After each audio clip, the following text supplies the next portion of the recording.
But Yeah. what about? Let's cover that because that's a tough subject. Like I said before, I think the Congress, bipartisan, felt that what happened in Libya But I mean, ultimately may have been the Afghanistan right thing to do, but there just wasn't. There was an administration decision. My view is that it was a civil war, and we probably should have stayed out. But we need to come home from the others. And we are doing that in Iraq. I agree with you. We're continuing to withdraw from there, and they're taking over. And I think that's the proper approach to take. The president, that was started in the previous administration, and they've continued that policy. And I think that's the right approach. We need to get people back home.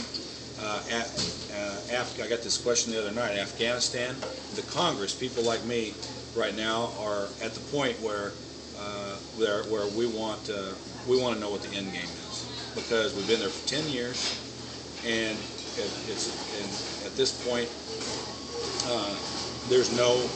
it doesn't seem like there's a specific plan to withdraw our troops from that area of the world.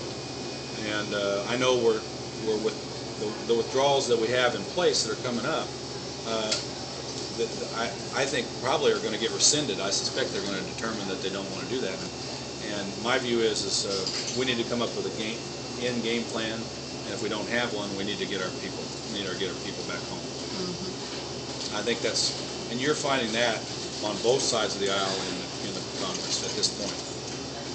We've had Petraeus up to testify in front of committees. We've had a lot of other people, and there's just no specific answers to what the end game is over there.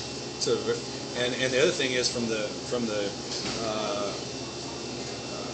State Department folks, they tell us that part of the problem is that the Pakistani government is for the most part, very difficult to work with and uncooperative in the effort, because the government is afraid they're going to get overthrown by the military all the time, and so they publicly come out and criticize us for drone attacks, although behind the scenes they're like, keep doing it, keep hitting them. But the problem is that they are not very cooperative, because their civilian government could be really overthrown at any time by the military, and so without that cooperation over there, I just don't see that we're ever going to get anywhere.